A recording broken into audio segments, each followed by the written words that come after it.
Welcome to Invest Insights. I'm Abby Maloney. I'm joined today by Gregory Stuart, the Executive Director of the Broward Metropolitan Planning Organization. Greg, it's wonderful to have you. It's great being here. Thanks for the invite. While filled with challenges stemming from the pandemic, 2020 did also offer the opportunity to reevaluate priorities and address inefficiencies. With that in mind, how has the Broward MPO transformed its thinking as it relates to the now and the future of mass transit options in the county? And in light of that, how has this period transformed the Commitment 2045 plan? That's a really great question. This is really an appropriate time to see the transformation happen. With the advent of the COVID environment, it's not been the best time to be traveling together in mass transit. However, as we wane away from the impacts of the COVID environment, and as our return to our city centers become more common, I think mass transit here in Southeast Florida is going to change dramatically. And a lot of that is because a lot of the Commitment 2045 planning efforts that actually recognize this transformation. We knew that we're not going to necessarily have the ability to build out our roads beyond where we are today. So capacity is one of those issues that we all face, and we recognize that traffic can only get worse if we continue in single vehicle occupancy type cars. So in the reality, we're really looking at mass transit, and some of the things that kind of came out of that proposal about 5-6 years ago, this MPO really made a big effort to help Broward County push forward with a full penny sales tax for transportation. In that was actually buried a whole bunch of different transit proposals. These transit proposals are finally becoming real. We've been working together on multiple transit projects. One particular concern that's been happening for the last 20 years is the coastal link. That's passenger rail, local rail on the Florida East Coast Railway lines, those exact same tracks that are currently carrying Brightline. So what you're going to start seeing, because of this penny sales tax, because of the change in the environment, because of the way COVID has impacted our communities, that particular project's going to move forward because there's the ability to do so and there's a demand generated. That said, it's also really important to start looking at the east-west corridors, connecting people from Weston, from Coral Springs, from western areas of Pembroke Pines and Miramar east, and that's going to actually also change the environment as well. And there's a lot of effort moving forward for that. I'm really excited because, when you have these change opportunities, the things that make transformation, like we had with COVID, when we recognized what type of office space and remote work and how things happen, all that flexibility was built in to our Commitment 2045 plan. And that plan actually is very resilient, recognizing a lot of things that we thought were going to happen 10, 15 years in the future have already started happening today. And that is why I'm really excited by this transformation. And one of the other transformations that we saw last year was this rapid transformation from work from the office to now work at home. And I wonder, has that changed the priorities for the MPO at all? I live in Miami, just down the road from you, and I've only seen an uptick in traffic as of late. So I feel that maybe what we're experiencing and commuter traffic and how that affects public transportation has only, I don't know, increase. Tell me what your perspective on this is. A lot of the traffic and the capacity on our roads have actually, since the COVID impacts, they actually went down. The roadways have had additional capacity added to them because people aren't on a regular work schedule and also not on a regular school schedule. That said, you're going to start seeing the recovery in both of those sectors, and I think you're starting to see it as well down in Miami. We are here in Fort Lauderdale. I know they are in West Palm Beach. But that whole work schedule, because of the proof in the pudding, because we've been able to work remotely and be able to do that, travel may be a little bit different. Where there will still be traffic on the road, you might start seeing 10, 20, 30% reductions from previous highs because people can work from home 2, 3, 5 days a week and then switch. As a great example, and we like to lead by example in our agency, we have 7 teams that go into the office for a full week. So basically, I'm working remotely 6 weeks out of every 2 months. And that is a really interesting way to handle capacity issues. And then the other really exciting part about this, and this is something that is great on the public sector side, we've started to see people participate in meetings virtually that never used to show up. Or I can actually make a presentation in Miramar at the City Commission from the comfort, and I'm actually sitting in my guest room, even though the background says Broward MPO on it. I'm actually in my guest room, and right now I can be in Miramar. And just yesterday, I was in Washington, D.C., meeting with our legislative delegation.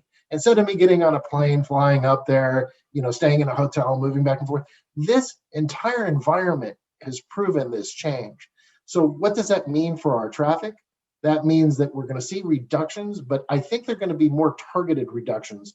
And part of the efforts that this MPO is going to do with our leadership team, as well as everybody that is in support, we're actually working with the Greater Fort Lauderdale Transportation Management Association to work with employers to develop schedules that's similar to what we've implemented here at the Broward MPO, where they can have their 10,000 employees, but those 10,000 employees can work shifts. And that will show really dedication on the roadway, which will allow our capacity to actually lessen. And that effort to put transit in is going to be that next step. Because if you're only really going in 1-2 weeks out of a month, then all of a sudden transit becomes a real reality for you because you're dedicated in that office for those many days.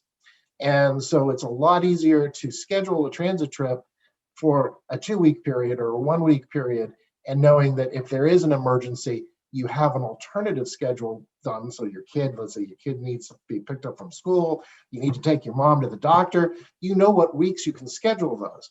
So our traffic situation is going to be completely different as we move into the future. And that is, again, one of those side benefits of a crisis.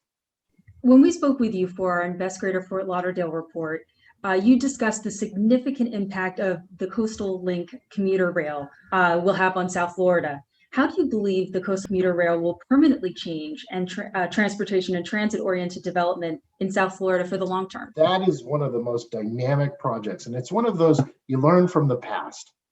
When Henry Flagler put the original railroad down from St. Augustine to actually ultimately to Key West, it stopped at Miami for a while. It was actually, that is what created Southeast Florida and all of the cities along the corridor. Yes, Fort Dallas existed. Yes, that was the old name of Miami. But the reality is Fort Lauderdale, Fort Dallas, Miami, those cities actually grew around the stations. And what will probably happen in what we're seeing with the commuter rail is new cities, or the cities will redevelop around those stations because people will look for access between the cities. And you can live in West Palm Beach, you can live in Fort Lauderdale, you can live in Miami and work in the other places.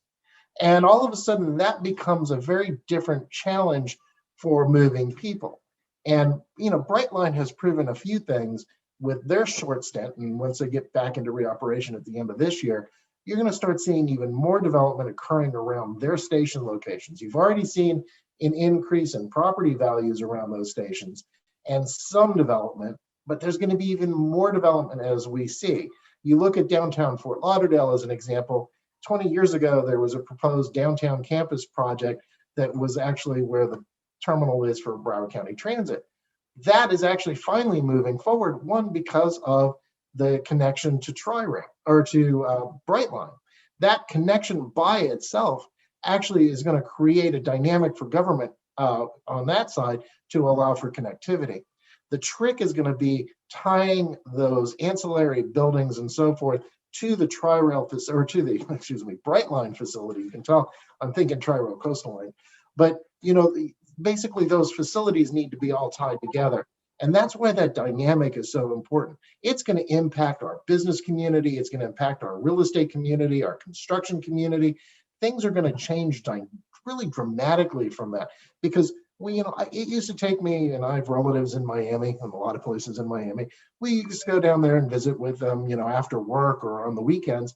It takes you 40, 50, sometimes 75 minutes to go from my house here in Fort Lauderdale down to visit my family in Doral. That said, all of a sudden, if there's rail, that commute may still take similar times, but I'm going to be on my phone. I'm going to be playing games. I'm going to be enjoying my ride. And that by in and of itself is the value that's going to change the way communities work. We just have to be able to be in the same vehicle with other people, hopefully not masked up. Through all the challenges and events of last year, how have you personally changed? Dynamic. Or transformed, I should say. The transformation personally has been phenomenal because the way we actually communicate with family, that completely changed. And part of it is a little cold, I'll be honest with you. Having FaceTime dinner parties and having FaceTime social events and birthdays, it's not the same as sitting in the same room and being with everybody, but it has driven us closer together, not further apart. We've actually been communicating with family. I have family in the United States. I have family in Greece. I'm in Spain. We've all been communicating with each other more now than we ever have because we're all checking in on each other. And I'm hoping that transformation stays that way, that we don't go back to where, well, yeah, I know they're okay. It's all going to be all right. Now it's like you check, you find out, you see what's happening. Travel. Also, I just love going places and seeing things because I like bringing those experiences back home and saying, could we do this here? That is another area that personally has changed for me, where I used to be able to get in a plane and I'd go overseas and I'd spend some time with other family members and we'd go to cafes and walking around. Now it's all virtual as well. I mean, literally over this past week on, I guess it was Mardi Gras, so it was Monday night, I actually did a happy hour with family and friends, learning how to do New Orleans style drinks. And they're in New Orleans. I have other family in LA and we had family down here. And we're all on this video making drinks like you would have if you were sitting on Bourbon Street in New Orleans. What a difference in life that makes. So that, and one last thing I think that has also been kind of fascinating on a personal side, which is going to impact transportation as well, is our medical side. And doctors practicing video medicine, that used to be the thing of Dick Tracy, the cartoon characters. It's like, oh yeah, Buck Rogers, someday in the future, you'll have these holograms and they'll talk to you. Well, now, I've gone to the doctors 4 times since the crisis started, and it's all been on the video line. Hey, doctor, what do you think of this? What is that? Can you prescribe? This is going to change the way we actually operate as well. So even on the medical side, you're going to see changes that I think are absolutely dramatic, but that's changed for me personally. And it's actually as challenging as the COVID environment has been for people, everybody's families, and those who have lost people or have been sickened by it. It's also provided new opportunities. And on a personal side, while we grieve for those people that have been lost or got sick, we end up showing the resiliency of our spirit and the promise of tomorrow. And that while we may lose people today, we still believe that tomorrow is going to be brighter. And I think that's something that has also been really a personal best for not just me, but I think for a lot of people I know. Well, I couldn't have said it better myself. That was Gregory Stuart, the Executive Director of the Broward Metropolitan Planning Organization. My name is Abby Malone, and you've been watching Invest Insights. Greg, thank you so much. Great being here, and look forward to seeing you next year. Hey everyone, don't forget to like this video and subscribe to our channel so that you can stay up to date on the latest business trends from our knowledgeable experts. Be sure to check out the description below for more information on the segment you just watched. Thanks for tuning in.